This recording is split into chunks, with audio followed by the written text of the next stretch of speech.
Hey, this is Anthony with RevZilla. We can watch, decide, and ride. Welcome to our detailed breakdown of the new Dainese Universe GTX glove, available at RevZilla.com.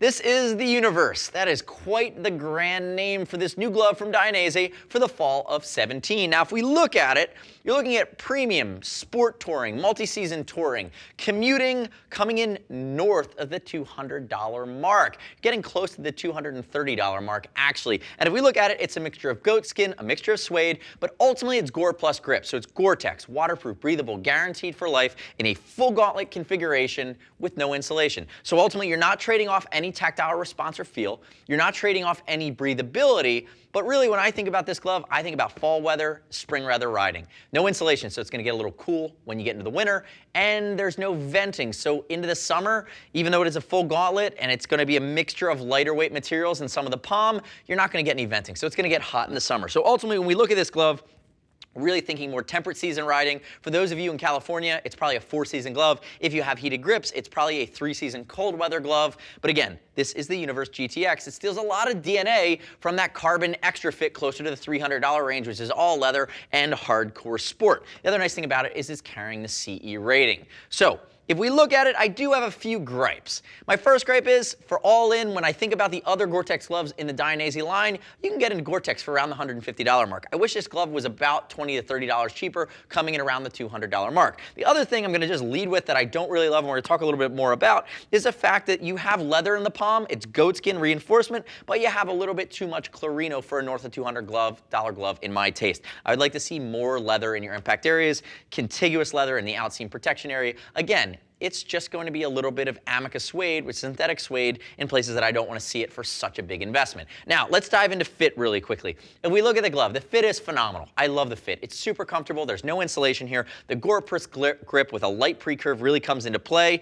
Again, tactile response, no surprises, no trade-offs here. And when we think about it, that's the beauty of the Gore membrane bonded to the outer material, so you don't get any sliding of liners, but you get that highest degree of waterproof breathability guaranteed for life. So again, remember, Mother Nature can't get in, but ultimately allows your hand to sweat in the perspiration to get out. So that's the beauty of it. Use a size chart. We'll ship free over 39 bucks. I'm wearing a size large. I find that it fits reasonably American at this point. Remember, I wear a size large in an Icon, in a First Gear. I'm an XL in an Alpine Stars. I'm a large in Revit these days. So again, European manufacturers that traditionally felt small are now fitting pretty consistent with the American market. Keep that in mind. I'd also love it if you click our logo, subscribe to us at RevZilla on our YouTube channel, leave me your comments, your questions, your feedback on the new Universe GTX. Now, diving in back to front. Notice the cuff. Stretch, like the way they did the cuff here. Dainese logo on the lateral side.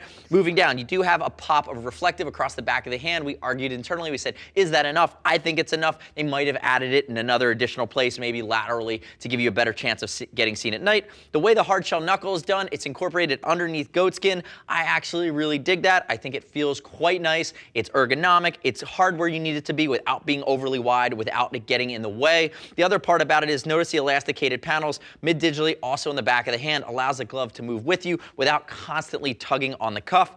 Mid-digit elastication, getting into our fingers here.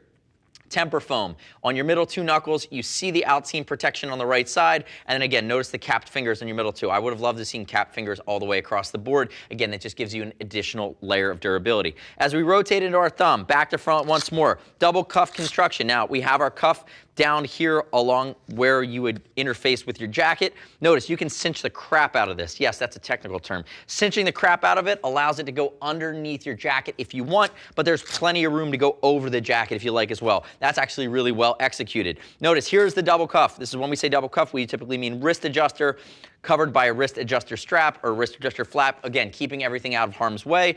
And you work your way into the thumb here. Notice, here's where additional layers of goatskin come in our control patch areas. You have a landing zone protector, which is nice, again, at the heel of the hand, both giving you the palm protection and the lateral side slide protection.